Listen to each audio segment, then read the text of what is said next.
বিএনপির নাম ভাঙিয়ে চাঁদাবাজি করলে তাদের আইন শৃঙ্খলা বাহিনীর হাতে তুলে দেওয়ার আহ্বান জানিয়েছেন মহানগর উত্তর যুবদলের সাবেক সভাপতি এস.এম. জাহাঙ্গীর হোসেন। বুধবার উত্তরা ৯ নম্বর সেক্টরের নিজ কার্যালয়ে সংবাদ সম্মেলনে তিনি এ আহ্বান জানান। এছাড়া দলীয় শৃঙ্খলা ভাঙলে তাদের বিরুদ্ধে সাংগঠনিক ব্যবস্থা নেওয়ার কথাও জানান এই নেতা।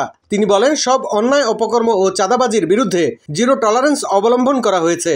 দল বা কারো নাম ব্যবহার করে কেউ অপকর্ম করলে আইন শৃঙ্খলা বাহিনীকে অবহিত করা হবে বলে জানান তিনি বলেন, ঢাকা 18 আসনকে মাদক, চাঁদাবাজি ও দখলবাজ মুক্ত করা হবে। সাংগঠনিকভাবে আমার দল ও ব্যক্তিগতভাবে আমি সকল প্রকার অন্যায়, অপকর্ম, চাঁদাবাজি, দখলবাজির বিরুদ্ধে জিরো টলারেন্স নীতি অবলম্বন করি। দল বা আমার নাম ব্যবহার করে কেউ কোনো অপকর্ম করতে চাইলে আইন শৃঙ্খলা বাহিনীকে অবহিত করুন।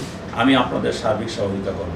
আমি আপনাদের মাধ্যমে ঢাকা 18 আসনবাসীকে নিশ্চিত করতে চাই, ঢাকা 18 আসন হবে মাদক, চাঁদাবাজি ও দখলবাজি ও দুর্নীতিমুক্ত।